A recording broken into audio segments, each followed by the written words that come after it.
Welcome to the InPower Coffee Break. Pull up a cup and tap into your personal power with us. In this episode, we're going to finish our conversation about year-end stresses around possibilities of getting laid off or reorganizations. We're going to look a little more this time at reorganization.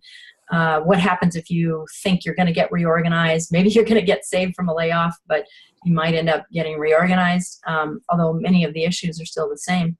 And I'm Dana Theus with InPower Coaching. I'm here with Mary Brody, also of InPower Coaching today. And we have these conversations every Tuesday at 1 o'clock live, 1 o'clock Eastern. We invite you to join us live or catch up with us on our Apple iTunes podcast or our YouTube channel where we show the video.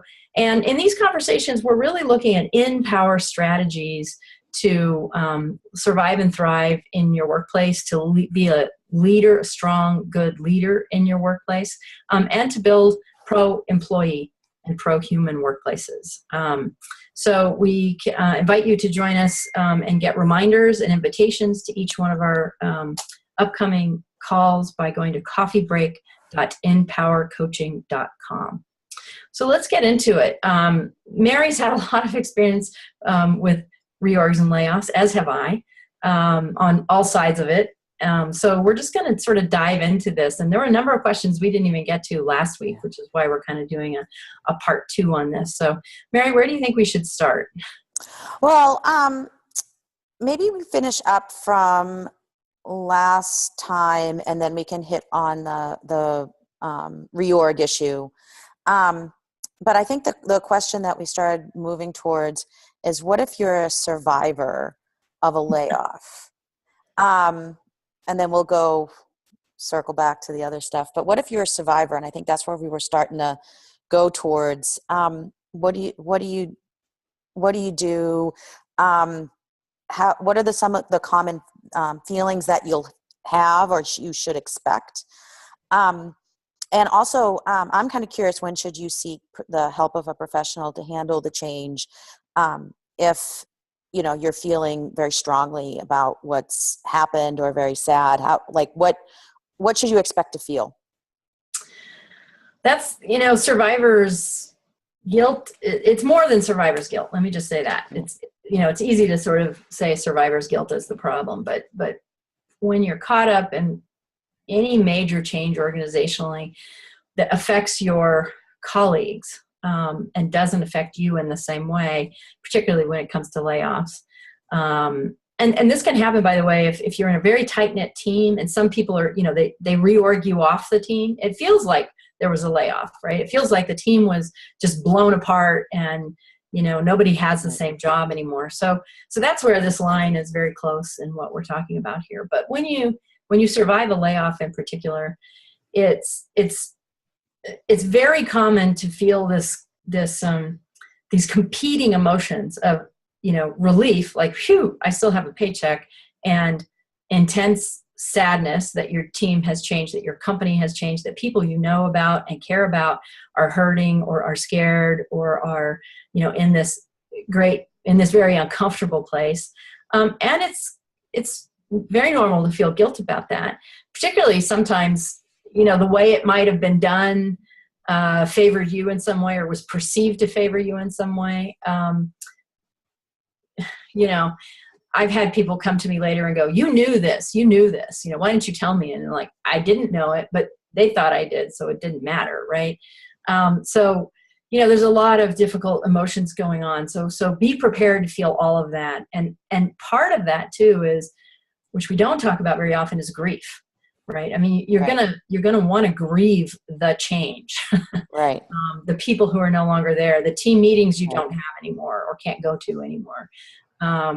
You want to, grieve the good times that you had, and be with those feelings. Be open to them and acknowledge them, and don't feel weak because of it. Don't feel you don't have a right to feel that way. Well, I still have a paycheck. I don't really have a right to feel bad. That's not really true. You do have a right to feel bad. And if you were part of the change, if you were part of the group that made the decision or contributed a recommendation as to which positions were critical, and which ones weren't, you do need to deal with that guilt. and be open to the fact that other people are going to have very uncomfortable feelings around that. So the first step is, to answer your question, those are all the feelings you're going to be feeling, and you have to be okay with that. And then the second, the key to how to survive it and to thrive through it at the end of the day, even though a lot of it doesn't feel good, is to really choose to be there.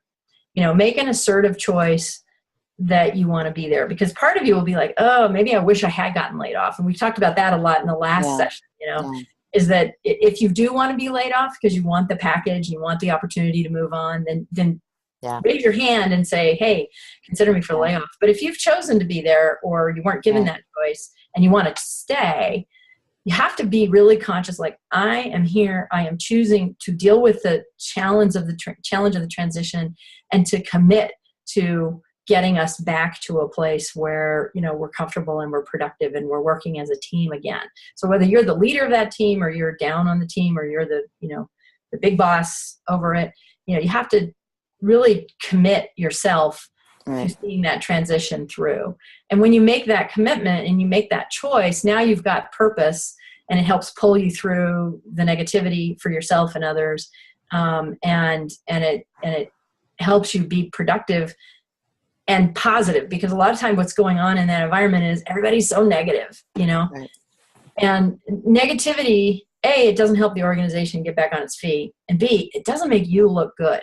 So when you're going through this, either getting laid off or surviving along with a bunch of people who are trying to deal with the fact that they've survived, you cannot be negative, because your personal brand will get shaped right there. People see how you handle stress. People see how you handle organizational change. And if you come out as a nervous Nelly or a whining Willie or whatever it is, that sticks to you. So you really, really have to get yourself into a positive mindset. And so choosing to be there and choosing to be with the change and to see it through and to get the organization back up and running is one of the most important things you can do to help get yourself into that positive orientation and mindset. Now, here's a great question, because I think this happens sometimes in a reorg. What if you don't like your new job, or you don't think you're going to like your new job? Yeah. I think that's a huge factor. It is. And especially being positive. It's hard to be positive when you feel like you've been sold a bill of goods. Yes. Well, okay. So can I give a personal anecdote here? Sure. So I worked for a company that was a small, it was a small startup, and then we went public. And that process was exhausting and involved a lot of, we didn't really reorg up to the IPO, but we did reorg after it. And and there weren't any layoffs involved. It was just like, oh, we're a public company now. We can bring in some more people. We have some more resources. We have new responsibilities to our shareholders and more shareholders. So we reorged, and we brought in some new people at a senior level. And, I was employee number 49. I helped get them over the hump, and I killed myself to do it, as did everybody else. And in the reorg, I didn't land in a good spot. Matter of fact, there kind of wasn't really a job for me. They just shoved a bunch of stuff under me that I had done before in various ways. And I have been really looking for a bump up. I'm like, hey, I proved myself. I helped get us over this hurdle going public. And now I'm working for somebody that I didn't really have that much respect for. So I was basically told, too bad, suck it up. This is a new world. Hey, we're going to have a new shiny office. Isn't that fun? I'm like, no, I'm not in it for the new office furniture, right? And the long and the short of it was, so I started a 6-month, what turned out to be an exit strategy. I wasn't quite clear on that at the beginning. But what I did, and what I recommend to people to do in that situation is, you do have to commit to be part of putting the organization together through the reorg. If you're going to want good references, and if you want to benefit from this, unless something opportunistic comes at you and you have a chance to leave. So you want to commit to that, but you want to start a parallel process to understand, what do I really want in my next step in my career? Because maybe this organization can't deliver it to me.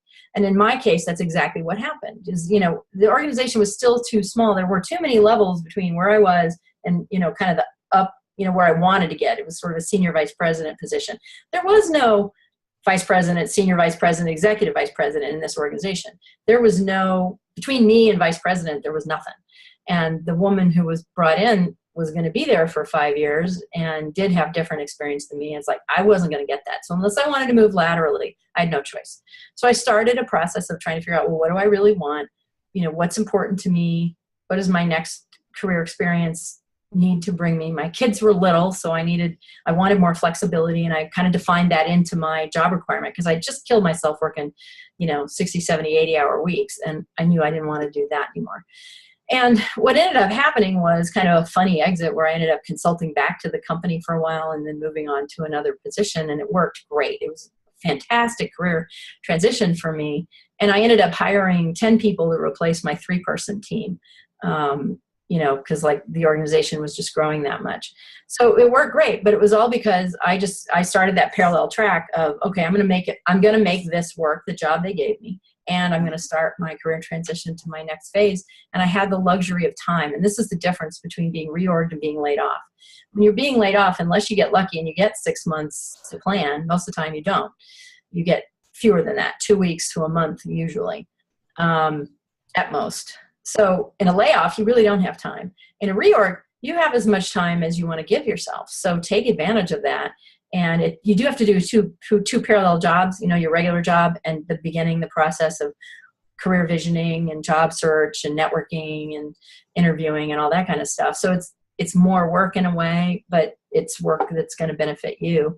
And then what you're looking for is an exit that's to your perfect job. It's out to your dream job. You have a job, why you want to leave, and you survive the reorg. So that's going to look good in your interviews in your next job. So really take the time to position yourself for your dream job. You're going to be much more likely to get it. And, the transition is very likely to be very smooth. Now, sometimes people, when they get going through a layoff or a reorg, the first thing they want to do is update their resume and their LinkedIn profile. Yeah. Why is that a bad decision? That's a great question. So I need a job. Let me update my resume. Let me tell you what happens all the time. And I know this because I've done it, and I know it because all my clients have done it. You end up spending a lot of time updating your resume by bringing it up to date, right? And putting in information about your current position usually is what you end up doing. But then you get to that objective paragraph and you're like, wow, that was the objective paragraph I had to get the job I have now. I've grown. I mean, Mary, you and I have talked about this a lot, right. And you're going to be publishing a blog post soon. Right. We grow, and people forget. When they look at us, they forget we've grown. Sometimes we forget we've grown. Right. And we really have to update what is it we want, because we probably don't want the exact same job we have now. We want a job that reflects whatever we've learned on this job, right. And or has things this job doesn't offer us, has more flexibility or has greater challenge, more management responsibility, et cetera. So then you update your resume, and then you get to that objective paragraph and you go, I don't know what I want. And the reason this is all a waste of time. And I will say, if you can update your resume in an hour, go do it just so you have it there. But that is not the strategy to find your perfect job. Updating your resume will not bring you your perfect job. What you need to do to get your perfect job is go back to the beginning and say, what is it I really want? What have I grown into? What is going to challenge me in my next position that builds on the strengths that I've developed in this one? What other life events are happening or coming up in the next few years when I'm likely to have this new job that will require things of me? Am I going to have children? Am I going to get rid of children? Do I have aging parents? Do I have a partner that wants to travel more? All kinds of things that your life requires of you that this new job needs to accommodate. So when you go back to that position, to that point, and you get really centered and grounded in what's important to you in your next position, and then go and do research on what does that position look like today? Because if you've been in the job market, if you've been out of the job market for more than a few years, the job market changed. There's new titles for positions that you want. You don't even know about sometimes. Different companies are doing different things. You need to kind of research it fresh from that perspective of the new dream job you want, not the old job that you just had. And then, so when you've done all that, Now you update your resume. Not only is your objective paragraph much easier to write because you know what you're looking for, but you have your keywords. You know how to go through your resume and plan your keywords to make sure that you're showing up in the right LinkedIn searches, that when you submit your resume, if you do to an online database, you're going to come out in the right place. So if you're certified in things, you want to make sure you have the right certifications there. Again, sometimes those keywords change between when you looked for this job and this one now. And so you're going to spend a lot more time on your resume once you know what you want. So don't waste your time banging your head against the wall with an old resume that has the wrong energy in it. It has the energy that helped you get this job a number of years ago. You want to come at it really fresh, new list of keywords, excitement about this new opportunity, not just for your professional development, but for your personal development and life. And you want to bring all that to writing your resume, and even more importantly, your LinkedIn bio, because your LinkedIn bio is where all of this excitement and everything you can express it. The resume, you don't have a lot of room to express it. We say that the LinkedIn resume gets you the interview. The resume, helps land you the job once you have the interview. So you really want to put all that energy into bringing it to your LinkedIn profile and your resume. And going back to your original question, when you start with the most restrictive format of expressing what you want, which is the resume, you just immediately restrict yourself down, and you pare down what you want, and you pare down how you express yourself. And that's the wrong energy to come at a job search from. And so you don't want to make that your first step. It's not going to put you in the frame of mind you need to be in to go out and say, I'm getting my dream job. So, let's say you start doing the process. You want to go out and start networking to do explorations to see what your job should be. And you're in a company with layoffs and reorgs. It's not fully official yet. Let's say it's early stage. You've heard rumors. So you don't know if you're getting laid off or reorged. Right. But you want to start opening the doors for conversations. What's the best way to handle that? Or even like interviews to open the door for like practice, right? Just to get back into the swing of it. Even if you're just updating the resume, you're not doing it the right order, but at least do the practice interviews, right? To see how you do.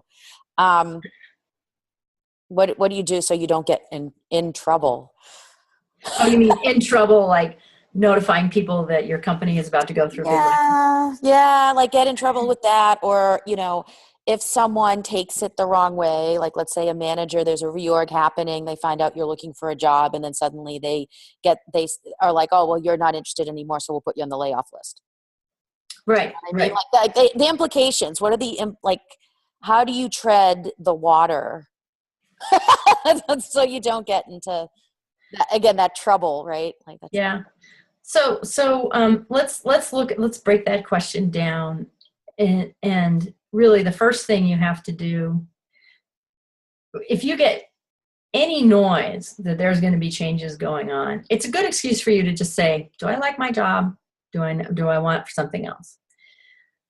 Regardless of what the company does, the answer that you have to that question is valid for you. I love my job. I want to keep it. I really am ready to move on. Okay, you own that, regardless of what the company is doing, and be very clear in your own mind that you own that. That's number one, which we talked about last time too. Regardless, actually, if you really think there's going to be change coming, even if you love your job, it's probably a good idea to start, as you said, networking to understand, what else is out there, because you don't know whether you're going to get to keep this job you love. And so what I would say is try to be realistic about how much trouble you could get into. And the things you want to look for is, is how big is your company? If it's huge, well, every company that's huge is always laying some people off. They're all, people are turning over all the time in different places. And so just because you might be interested in learning more about the job market does not signal that, your major employer is about to undergo some upheaval. But you want to be careful not to say that to people, oh yeah, we're going to have layoffs, and I need to look at my options, right? You want to come at it from a very positive place. Is that, I'm just taking stock in where I'm at in my career, and I'm getting more information. And so you want to own the process yourself, not blame the company. So that's one way you stay out of trouble. The other way is you think about who you're going to talk to. So in a tight industry where all the players know each other, or maybe it's a tight industry in your location, and you're going to a chamber of commerce meetings, you're going to professional association meetings where everybody knows each other and they know the companies, and there's competitive intelligence always being gathered at these networking events. You do have to be careful about who you speak to, and you have to be careful to speak to people that you trust and that you are, and this is true again, whether you're doing it for your own self or because the company is going to be going through something, you want to be able to tell people, I'm talking to you about this because I trust you, because I trust that you're not going to, run off and tell my boss. And, sometimes you can just come out and say that.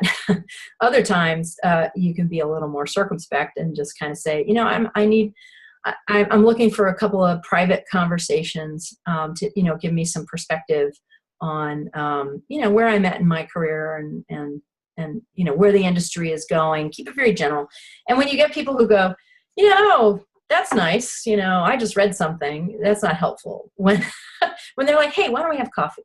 Or come on over here, let's go get another drink at the bar. And what you want to do is put it in that private context. Now, that does not assure you that they're not going to go off and do something with that information, which is why you have to choose those people carefully and know that you're taking a risk that they might say something. So you have to know that it's worth taking that risk.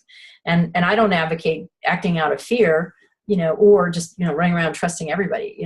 It's your judgment. But when you make that choice well, the other person feels trusted, you get good advice. Now you've got, that's actually a networking connection that will really benefit you if you want to go out and say, okay, I need to really get a job. Or, would you mind giving me an introduction to someone for just an informational interview? And maybe even don't even call it an informational interview. Just, I'd like to do some more networking on my own. And again, tie it to what you currently do. The more of this you can make about becoming better at what you currently do. I manage customer service. Okay, fine. Who could you meet and what could you talk about to understand where there are trends in customer service, how customer service and marketing relate to each other? Maybe you're interested in thinking about going into marketing. Fine. Go talk to people in marketing in your own company and other companies just about how to do your job better and what's going on with your job now. You can be using all of those conversations to be building your own understanding of what kind of opportunities might exist for you if you flip the switch and start, actively looking for a job, all without saying, yeah, I'm going to get laid off, or I'm worried about getting laid off, anything like that, without telegraphing to people that that's a possibility.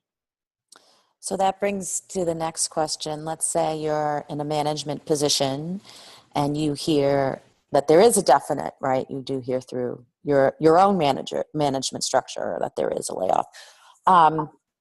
Do you share? Do you not share the information about the reorg and layoff, or do you keep it quiet?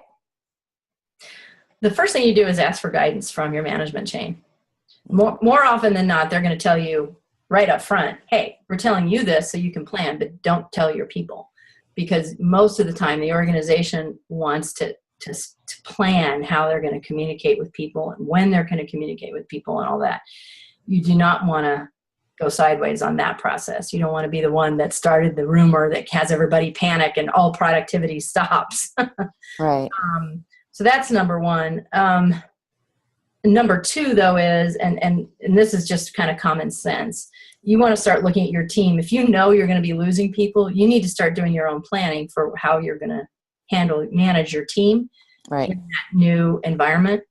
And you want to be thinking about, okay, well, I'm going to have these people left, and how do I make them feel valued? And you want to start thinking, well, these people are going to go. I'm going to need to support them in that process. I'm going to have to become their short-term career coach so that whatever time left they have with me, they're able to contribute a little bit and help the handoff. And so that they, have as good an experience in their exit as they can. So you want to think about what that means, and what you're going to be willing to do and how you're going to be willing to make yourself available to them. You want to make sure whatever the company is going to do for them, whatever package they're going to provide, so that you can make sure those people are using those resources, and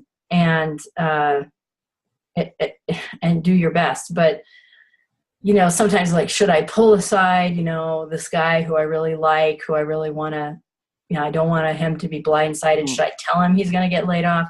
I would resist that. Okay. I would resist that.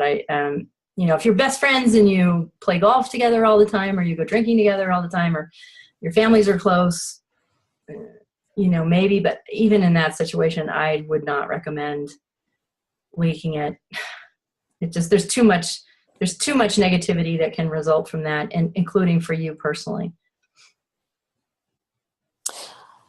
Okay, I think this covers most of the questions and topics, actually, because some of them we had some questions that were related topics. So I don't know, Dana, if you have just any words of wisdom regarding the reorg and layoff topic to give people. The main thing, it really all comes down to this: always be developing your career. So no matter what position you have, and how much you do or don't like it at this point in time, always have a sense of what might be next. Always be developing your personal network to put you in touch with the kind of people who could be helpful to you.